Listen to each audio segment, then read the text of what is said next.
നീ ഒരു കാര്യം ചെയ്, ജന്മത്ത് അച്ഛനോടും അമ്മയോടും നീ മിണ്ടണ്ട, അവളോട് കൂടെ തന്നെ കൂടിക്കോ. പിന്നെ എന്റെ നിർമ്മലേ, ഈ പൊന്മുട്ടയിടുന്ന താറാവിനെ ഒറ്റയടിക്ക് കൊല്ലരുത്. അതിങ്ങനെ നെക്ലസ് ആയിട്ടും മാലയായിട്ടും മോതിരമായിട്ടും മുട്ടകൾ ഇങ്ങനെ ഇട്ടിട്ടിട്ടിട്ട് കീർത്തിക്ക് കൊടുക്കട്ടെ. അച്ഛൻ പറഞ്ഞത് അമ്മ കറക്റ്റ്. അവള് പുകഴ്ത്തി കഴിഞ്ഞ എന്ത് ചെയ്യുന്നവളാ. ഓ, അപ്പോ നമുക്കങ്ങ് ചെയ്യിക്കാം. എന്താ? എടി മോളെ, അമ്മയ്ക്കും കൂടി ഉപകാരപ്പെടുന്നത് എന്തെങ്കിലും ഒപ്പിച്ചെടുക്കണേടി. പിന്നെ എനിക്കും കൂടി എന്തെങ്കിലും ഉപകാരപ്പെട്ടുണ്ടെങ്കിൽ നോക്കിക്കൊള്ളണം കേട്ടാ. അച്ഛൻ എന്തിനാ ആഭരണം? പണയം വെക്കാലോ. ഓ, അതിപ്പോ ആണ് പണയം വെച്ചാലും പെണ്ണ് പണയം വെച്ചാലും സ്വർണത്തിന് ഒരേ കാശ് തന്നെയല്ലേ കിട്ടുന്നത്.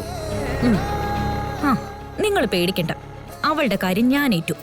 ഇനി എത്ര ദിവസം അവൾ ഇവിടെ ഉണ്ടാവുന്നോ അത്രയും ദിവസം ഞാനിങ്ങനെ പിഴിഞ്ഞോണ്ടേയിരിക്കും.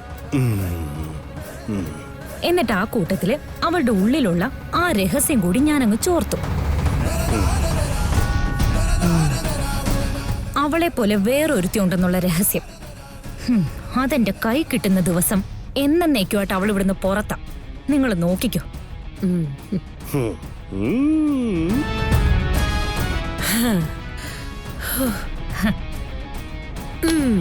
എന്റെ പൊന്നു മോളെ, പെറ്റ വയറിന് അതിനെ കുറിച്ച് അഭിമാനം തോന്നുന്നത് മക്കള് കാര്യമായിട്ട് എന്തെങ്കിലുമൊക്കെ നേടുമ്പോഴാ.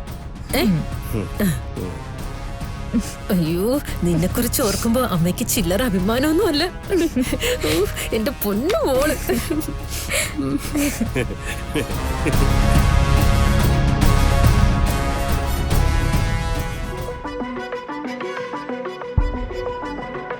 ഇന്നലെ മുടങ്ങിപ്പോയ യാത്രയല്ലേ ഇന്ന് നടക്കുന്നത്.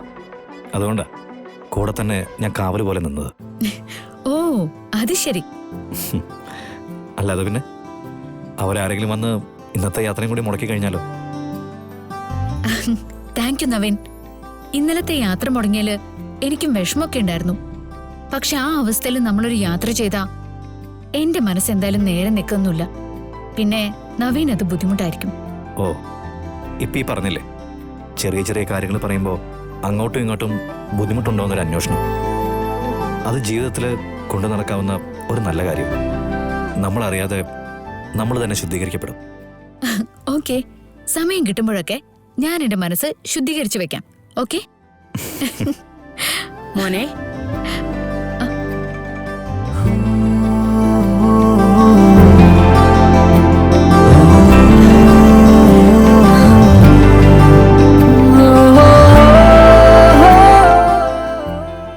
അമ്മ എന്തെങ്കിലും ബഹളം പ്രതീക്ഷിച്ചിരുന്നോ? ഇന്ന് ആർക്കൊന്നും ഇടകിട്ടിയില്ല. കാരണം ഗാഥ റെഡിയാവാൻ തുടങ്ങുന്നത് പോലെ ഞാൻ കാവലിരുന്നു. അത് നന്നായി. ഭാര്യയെ കാത്തു സൂക്ഷിക്കേണ്ടത് ഭർത്താവിന്റെ കടമയാണല്ലോ.